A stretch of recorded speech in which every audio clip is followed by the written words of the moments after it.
कार्तिक मास की नवमी तिथि को अक्षय नवमी, कुष्मांड नवमी और धात्री नवमी के नाम से जाना जाता है। धार्मिक दृष्टि से कार्तिक मास की नवमी तिथि का महत्व अक्षय तृतीया से कम नहीं है। कहते हैं कि जो लोग दीपावली के दिन भगवान विष्णु और देवी लक्ष्मी की कृपा पाने से वंचित रह गए हैं, उनके लिए अक्षय नवमी एक बहुत बड़ा अवसर होता है, जब आसानी से आप श्री लक्ष्मी नारायण की कृपा प्राप्त कर सकते हैं। और इस दिन किए गए पुण्य कार्यों का या पुण्य का प्रभाव कभी क्षय नहीं होता, यानी नष्ट नहीं होता।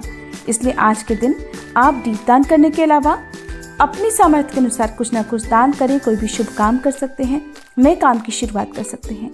आंवला नवमी की पूजा करने के लिए आपको बस इतना करना होता है कि आंवले के पेड़ की पूजा करनी होती है और प्रसाद रूप में आपको आंवला लक्ष्मी नारायण जी को अर्पित करना होता है। आंवलों का दान करना होता है और स्वयं भी प्रसाद रूप में आंवला ग्रहण करना होता है। दरअसल आंवला नवमी के दिन आंवले की प्रधानता होती है, क्योंकि तुलसी और बेल दोनों के गुणों को धारण करने वाले आंवले के पेड़ पर इस दिन त्रिदेव यानी श्री ब्रह्मा, विष्णु, महेश, साथ में त्रिदेवियां यानी देवी सरस्वती, लक्ष्मी जी और देवी पार्वती जी भी वास करती हैं। अक्षय नवमी के शुभ अवसर पर स्नान, दान, पूजा करने से सौभाग्य में बढ़ोतरी होती है और इसी कारण से इस दिन का विशेष महत्व होता है। पौराणिक मान्यताओं के अनुसार आज के दिन से ही सतयुग की शुरुआत हुई थी, इसी कारण इसे सत्ययुगादि के नाम से भी जाना जाता है। इसके अलावा अक्षय नवमी के ठीक 2 दिन बाद सृष्टि के पालनहार भगवान विष्णु योग निद्रा से जागते हैं। इस कारण से इस तिथि का महत्व और भी अधिक बढ़ जाता है।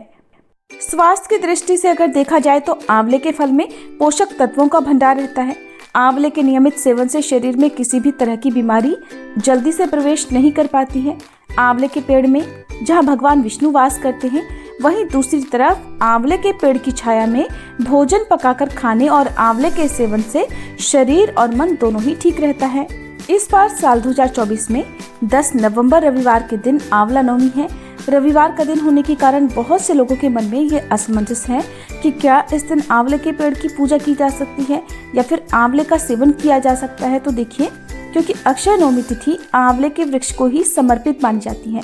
जैसे सोमवार का दिन भोलेनाथ को समर्पित होता है, एकादशी तिथि भगवान विष्णु को समर्पित होती है, जन्माष्टमी भगवान श्री कृष्ण को समर्पित होती है और इन्हीं मुख्य देवताओं की पूजा इस दिन की जाती है। ठीक उसी तरह से यदि रविवार का दिन भी पड़ रहा है, तब भी आपको इस दिन आंवला नवमी की पूजा करते हुए आंवले के पेड़ का पूजन अवश्य करना चाहिए। भगवान को भोग में आंवला अर्पित करना चाहिए और प्रसाद रूप में ग्रहण भी करना चाहिए, क्योंकि इस दिन आंवला नवमी का जो पुण्य प्राप्त होता है, जो शुभ फल प्राप्त होता है, वो पूरे वर्ष भर आपको प्राप्त होता है, जन्म जन्मांतर तक आपको मिलता है। इसलिए आपको इस तिथि के दिन किसी भी प्रकार का कोई असमंजस नहीं करना चाहिए, मन में कोई भी विचार नहीं लाना चाहिए और आपको सच्चे मन से पूजा करनी चाहिए। आंवले के पेड़ की पूजा करने के लिए अपने आसपास जहाँ कहीं भी आपको मिल सके आंवले के ही पेड़ का पूजन करना चाहिए। आप यदि शहर में रहते हैं तो भी आपको मंदिर में या कहीं पर भी आंवले का पेड़ मिल जाएगा। पेड़ के नीचे आप पहले अच्छी तरह से साफ सफाई कर लें और उसके बाद घर से ही पूजन सामग्री लेकर जाएं, जिसमें आप एक थाली में कच्चा दूध और जल मिलाकर रख लें। चंदन, अक्षत, धूप, दीप, पेड़ पर लपेटने के लिए कच्चा सूत या फिर कलावा। अगर आप 108 परिक्रमा करना चाहते हैं तो आप 108 परिक्रमा की गिनती ना भूलें। इसके लिए आप कोई भी सामग्री जैसे गेहूं के 108 दाने या चावल अक्षत के 108 दाने या फिर कोई भी दान की जाने वाली सामग्री को 108 की संख्या में रख सकते हैं। कुछ लोग टॉफ़ी रखकर भी परिक्रमा करते हैं, 108 टॉफ़ी आप रख लें। जैसे ही एक परिक्रमा पूरी हो तो आप पेड़ की जड़ में जहाँ से आपने परिक्रमा शुरू की है, वहाँ पर किसी पात्र में आप इस टॉफ़ी को या जो भी परिक्रमा करते समय अपने हाथ में आपने अक्षत या गेहूं का दाना लिया है उसे समर्पित करते जाएं। इस तरह से 108 परिक्रमा पूरी हो जाएंगी और आपको परिक्रमा करने में आसानी भी होगी। कच्चा सूत आपको यदि हो सके तो 3 बार या 5 या 7 बार लपेटना चाहिए और 108 बार यदि आप लपेटना चाहते हैं तो फिर उतना ही आपको कलावा या कच्चा सूत लेकर जाना होगा। 108 बार कच्चा सूत लपेटना सभी के लिए अनिवार्य नहीं है, लेकिन यदि कोई मनोकामना किसी की पूरी होती है या कोई मनोकामना मांगना चाहते हो, तब आप अपनी श्रद्धा के अनुसार 108 बार कच्चा सूत या कलावा आंवले के तने पर बांध सकते हैं। भोग लगाने के लिए फल, मिठाई, नैवेद्य या इस दिन बहुत सी जगह पर खीर पूड़ी का भोग भी आंवले के पेड़ को समर्पित किया जाता है और इसके अलावा आप फलाहार भी बनाकर ले जा सकते हैं।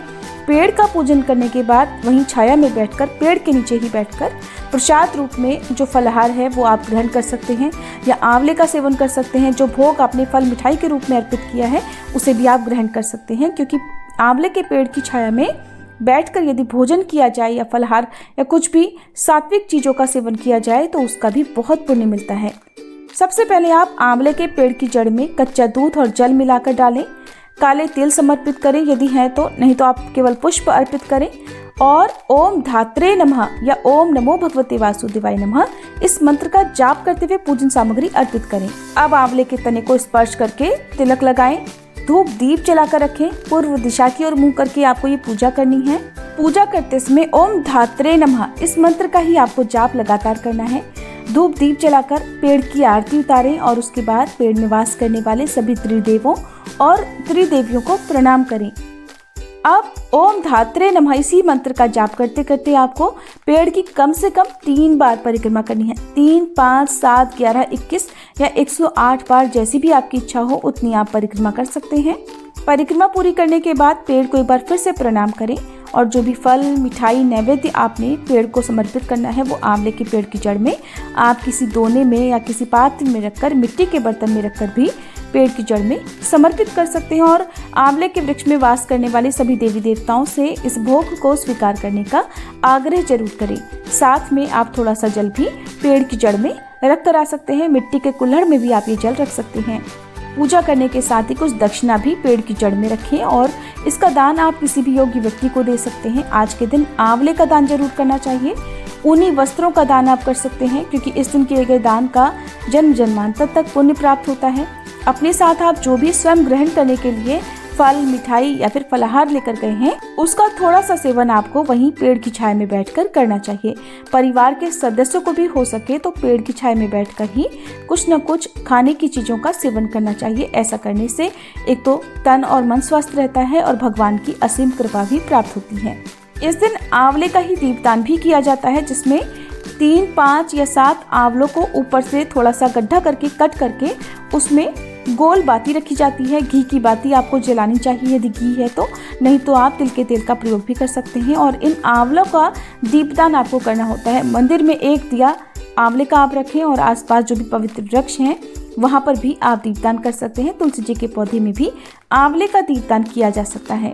जिन आंवलों का आपने दीपदान किया है अगले दिन आपको सुबह की पूजा करने के बाद उन आंवलों को पानी में विसर्जित कर देना चाहिए। यदि आपने सुहाग की सामग्री से या जो भी हाथ में सामग्री लेकर परिक्रमा की है उसका भी आपको दान कर देना चाहिए। अक्षत या गेहूं के दाने अगर लेकर आपने परिक्रमा की है तो उसमें आप थोड़े और अक्षत या गेहूं मिलाकर उसका यथायोग्य व्यक्ति को आप दान में दे सकते हैं। यदि आपके पास सुबह समय ना हो तो शाम को सूर्यास्त से पहले पहले तक आप आंवले के पेड़ की जड़ में कच्चा दूध और जल अर्पित कर सकते हैं और सूर्यास्त के बाद आप वहां पर दीपदान कर सकते हैं। तो इस तरह से आंवला नवमी की पूजा की जाती है। यदि आंवले का पेड़ ना हो तो आंवले की टहनी को किसी गमले में रोप कर भी आप पूजा कर सकते हैं। हालांकि आंवला नवमी के दिन आंवले की टहनी या आंवले का फल नहीं तोड़ना चाहिए। एक दिन पहले आप टहनी तोड़कर ला सकते हैं। यदि घर पर आंवले की टहनी का पूजन कर रहे हैं तो आंगन में या फिर चौकी के आसपास परिक्रमा करने की जगह हो, इस तरह से आपको गमला रखकर फिर पूजा करनी चाहिए। विधान पूजा का यही है जिस तरह से आपने आंवले के पेड़ का पूजन किया है। ये थी आज की वीडियो। उम्मीद है जानकारी आपको पसंद आई होगी। वीडियो अगर अच्छी लगी हो तो वीडियो को लाइक जरूर कीजिएगा।